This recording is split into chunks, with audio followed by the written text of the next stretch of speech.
Welcome back to the Northwest Wisconsin workshop. My name is Tom. I am a maker, creator, and hobbyist. This is not my full-time job. I'm just a hobby, do it after work on the weekends kind of guy, just like a lot of you out there. We're going to be going through a video series of the RapidChange ATC video timeline and for setup and programming. So there's a lot involved. It's not super complicated to set up and all of that, but there are some very key things that you need to know. There's a lot of tips and tricks that I've learned along the way, working with Don and Thomas Graylick at RapidChange. And so this is an introduction video. If you're new here, welcome. My name is Tom, and I'm going to take you through this and do the best that I can in my very beginnings of YouTube and video creating and all of that. So I'm very new to this. Doing the best that I can. If you have suggestions, please feel free to comment below. If there's things that you want to see more particular, let me know. We will be doing a live stream at some point. Once I get these videos out there, we're going to do a live stream, probably several live streams, to make sure that we can help everyone get this RapidChange tool changer set up for everybody. This is very particular to the alt mill CNC. A lot of the concepts here are going to apply to all of the CNCs and the hobby CNCs that are out there. But a lot of the things that are on these videos are going to be for the alt mill MK2, which is what I have. And I have a, Spindle and VFD from Wanyang. It's an H100 VFD. It's a 110 volt, 2.2 kilowatt spindle. And I know there's a lot of controversy about that spindle out there. It's been working great for me. It's a very low cost option on Amazon to get everybody started. So we're gonna jump right into it. So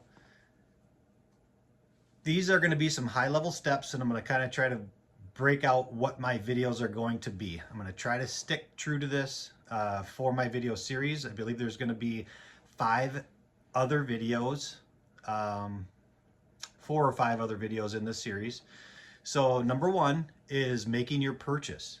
So that's going to be video number 1. I'll go through with the RapidChange website and show everyone, the options that are out there. You can go out there for yourself as well, but I'm just going to go through it to make sure I'm covering all my bases.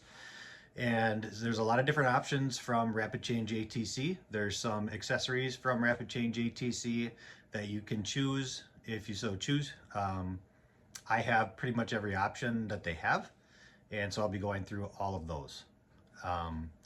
Video number 2 is going to be all about what you need to set up your RapidChange ATC for the alt mill, or really for any CNC that's out there, for a hobby type CNC. So I'll go through here real quick the list that I have that we'll be talking about in that video. So you're going to need a mini SD card for your alt mill super longboard EXT. It's very important that you get a 32 gigabyte or less SD card. I started with a 64, and I had some issues getting that SD card to mount in the software. It would mount, but it had some glitches that I'd have to turn off the controller because it wouldn't mount, turn it back on, a couple different times. I picked up a 32 gigabyte, which was smaller and just a very basic one, very cheap, like $5. And that is automatically mounted every time. I don't have to monkey with it. So that's super important. You want to format that to FAT32, and don't do a quick format. You're going to want to do a long format on that for FAT32 right on your computer. I'll be showing you that. You're going to need a drill with bits, any other kind of basic hand tools, wire strippers for 22 gauge wire that they're going to send you so that you can, get things connected into your super longboard. So very minimal. You could probably get away with stripping the wires with a pair of scissors or something like that too. But if you happen to have that, wire strippers, that would be good. A mini screwdriver, flathead, like a little eyeglasses kind of screwdriver set would be very helpful. Let's see, you're going to need extra bits and collets and collet nuts, obviously. So I have the 8 position tool changer. So I just picked up on Amazon just some mid-level collet nuts, and I think some pretty good techniques collets. I have a video on that, one of my first videos that I did. So feel free to look back in the channel for that unboxing video. I kind of talk a little bit about that. If you want to know more, just let me know. They have a very good run out tolerance, and I really like them. They seem to fit pretty good, but no matter what collets that I seem to have tried, they all kind of have the bits don't seem to fit super tight, you know, in the collets. So there's a solution for that I'll get into in one of the videos. Let's see, we're gonna need an automated controlled spindle is recommended. So any spindle that you have, I mean, you can do this with a router, you can do this with a spindle. You're gonna need to be able to control that router or spindle down to either anywhere from 1200 RPMs to say 2500 RPMs. A lot of videos out there say that you can't run the spindles that low and things like that. So if you have a VFD that's configurable, you definitely can. Water cooled is definitely the way to go because you're not going to get a lot of heat in the motor because it's water cooled. The fan cooled ones, when they're running low RPMs, they don't have a lot of air movement through them. So, but it's such a short amount of runtime to change the bits, it's not going to overheat. In my opinion, you know, any of the routers or spindles at that low RPM. So fully automated is obviously preferred if you want to do full automation, but they do have what's called a semi-automatic where it can do all the tool changes for you, but you have to stop the program, or the program will automatically stop, and then you can set your router, it'll pause, you set your router, and then you just hit a button on your screen, and then it'll go change the bits, and it'll come back to you, and then you unpause, you know, start your router, get it to the RPMs you want, hit the button, and it'll resume the program. So it's a semi-automatic where you don't have to use your wrenches. Still a great option, but if you want full automation, you're going to need a spindle that is controlled through your software and that is connected into your control board. And we're going to get into that also in a video. You're going to need, with this particular setup, we're using G-Sender. You're going to have to work with whatever manufacturer that you have, or whatever software you have, rather, you know, specific. There's other videos out there. RapidChange, Don and Thomas are really great at RapidChange. They've done Mach 3 and all kinds of other softwares that are out there, and they can help you with customer support. They're great to work with, and they'll help you get set up if you have something other than G-Sender. But we will be going over G-Sender, you know, on this video here. We're going to be learning G-code commands. So if you haven't learned any G-code commands like me up to this point, and you've just been, you know, kind of running your CNC off, you know, making something on Vectric and then running it, hitting the go button, that works great. There's some G-code commands that we're going to go through. I'll have some documentation in the descriptions of the videos to give you guys access, maybe some printable documents. I'll see what I can create and what I can attach to the videos. And that way you can print out your G-codes that you need. And this is going to really turn you from a hobby CNC guy where you can just hit go into more of a CNC operator. You're going to learn some of these cool G-codes. It's not a lot. You're going to use them repetitively, so you will have no choice but to learn them, and they're very simple. But we're going to get into all the G-code commands that you need, and all the macros, and all these new terms and terminologies to get you through this stuff.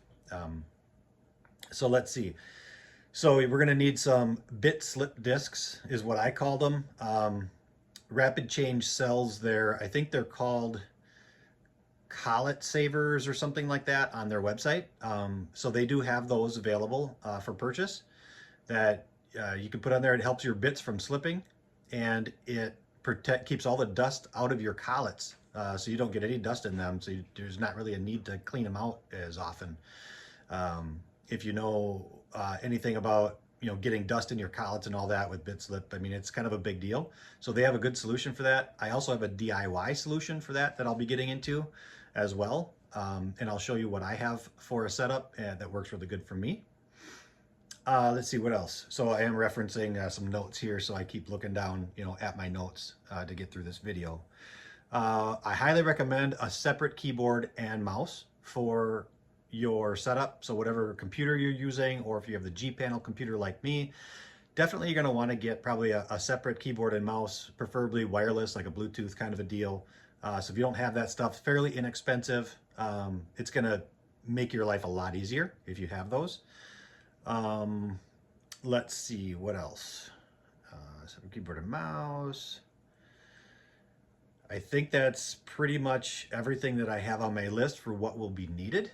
The next video, so video number 3, is going to be the physical setup and wire connections. So I'll go through the RapidChange website online here or on the video and walk through how you go through and set it up. So a lot of you don't have your account yet if you haven't purchased through RapidChange. If you have purchased through RapidChange, you'll have access to the part of their website that gets you into your specific control software. So if you don't have it, this will be a good video for you to watch to see what's involved before you make your purchase, so you can understand kind of how it goes through. But you won't be able to go into the website, into this portion, until you make your purchase. Then they'll give you an activation code to do your macros in their website. So we're going to go through all of that, and then I'll go through my setup and how my stuff is set up and all my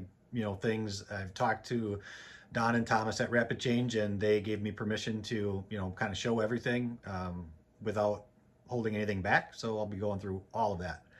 Video number 4 is going to be programming and G-code commands / macros. So we're going to walk through the RapidChange programming on their website.